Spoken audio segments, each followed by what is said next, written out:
बिस्मिल्लाहिर्रहमानिर्रहीम। अस्सलाम वालेकुम दोस्तों। Duties and powers of police officers for registering और refusing to registered complain of non cognizable offence.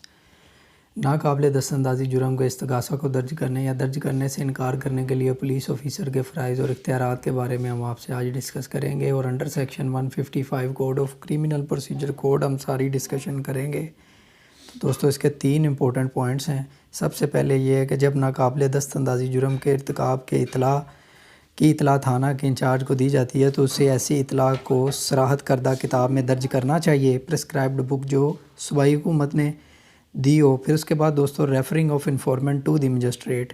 तो after entering such information in prescribed book यानी तजवीज़ करदा सराहत करदा बुक में एंट्री के बाद ऑफिसर इंचार्ज जो है थाने का इंचार्ज उसे चाहिए कि वो जो इतला दहिंदा है उसे मजिस्ट्रेट के पास भेज दे। फिर उसके बाद दोस्तों investigation of non cognizable offence. नाकाबिल दस्तअंदाज़ी जुर्म की तफ्तीश, मजिस्ट्रेट के हुक्म से तफ्तीश या सेशन अदालत को मुकदमा भेजना। दर्जा अव्वल या दर्जा दोम का मजिस्ट्रेट जो नाकाबिल दस्तअंदाज़ी मुकदमा की समाअत का इख्तियार रखता है, सिर्फ उसकी इजाज़त से पुलिस अफसर को ऐसे मुकदमा की समाअत करना चाहिए या समाअत के लिए पुलिस अफसर ऐसे मुकदमा को सेशन अदालत को भेज सकता है। Powers in respect of investigation. कोई पुलिस अफसर जो नाकाबिल दस्तअंदाज़ी मुकदमा की तफ्तीश के लिए मजिस्ट्रेट का हुक्म वसूल करता है, वो पुलिस अफसर तफ्तीश की बाबत वही इख्तियार इस्तेमाल कर सकता है जिन इख्तियारात को थाने का इंचार्ज काबिल दस्तअंदाज़ी मुकदमा में इस्तेमाल करता है। ताहम बिला वारंट गिरफ़्तार करने के लिए वो ऐसे इख्तियारात इस्तेमाल नहीं करता।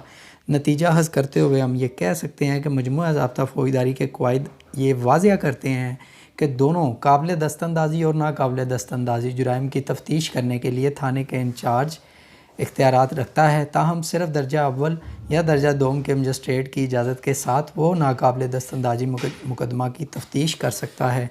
तो दोस्तों ये तो थी पुलिस ऑफिसर की पावर्स कॉग्निजेबल और नॉन कॉग्निजेबल जुराइम के हवाले से। उम्मीद करता हूँ दोस्तों आपको इसकी खूब समझ आई होगी। इस वीडियो को आप लाइक करें, मेरे चैनल को सब्सक्राइब करके बेल आइकॉन को दबा लें। अगली वीडियो में आपके साथ बिला वारंट गिरफ़्तारी के बारे में डिस्कस करेंगे। तब तक के लिए दोस्तों अल्लाह हाफिज़।